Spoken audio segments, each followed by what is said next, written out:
नमस्कार, मैं ज्ञानचंद प्रसाद मेहता मेहता टॉक्स पर आपका स्वागत करता हूँ। बिहार का चुनाव का पहला चरण संपन्न हुआ। बिहार में कुल 38 जिले हैं, जिसमें 18 जिले के 121 विधानसभाओं क्षेत्र के चुनाव संपन्न हुए। कुल संख्या विधानसभा क्षेत्र के 243 है, 243। जो चुनाव संपन्न हुए जिन 121 स्थानों के, वहां का औसत प्रतिशत बहुत ही अच्छा है, लगभग 65%। ये इतने अत्यधिक प्रतिशत में चुनाव कैसे हो गए, इसमें कोई ज्यादा आश्चर्य करने की बात नहीं है। अब मतदाताओं में जागरूकता भी आ गई है बढ़िया से। पहले मतदान का उतना महत्व नहीं कर देते थे, देते देते देते नहीं दिया चुनाव, यहाँ रह करके भी नहीं दिया चुनाव। अब लोग चुनाव देने के लिए प्रदेशों से आना भी शुरू कर दिया है। जो काम पर चले गए हैं, जो यहाँ नहीं रहते हैं, वे भी आते हैं।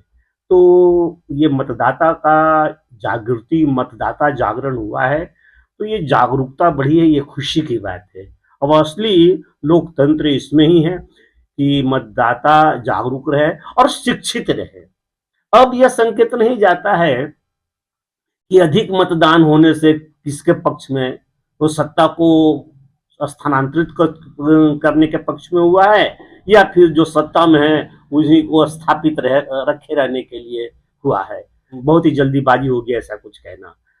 छठ के तुरंत बाद चुनाव होना, बाहर से जो लोग आए, सब परिवार, नौकरी पेशा वाले और मजदूर बंधु भाई भी, वे सब जो पलायन करते हैं वे भी आ जाते हैं छठ में।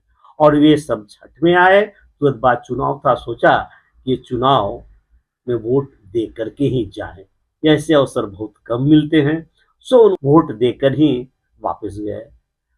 अब यह बात तो अब पता इस बात की तब चलेगा जब 11 तारीख के शेष दूसरे चरण में जो चुनाव है और उसका प्रतिशत कितना है। यदि उसका प्रतिशत भी इसका आसपास रहा, तब यह बात मानी जाएगी कि पूर्णतया मतदान मतदाता के जागरूक होने की वजह से हुआ इतना प्रतिशत। अन्यथा बात यह समझी जाएगी कि जो प्रवासी आए थे वे लौट गए अपने अपने नगरों में, अपने अपने दूर के शहरों में। चाहिए कि वो लौट करके वोट देकर ही लोग अब जाए।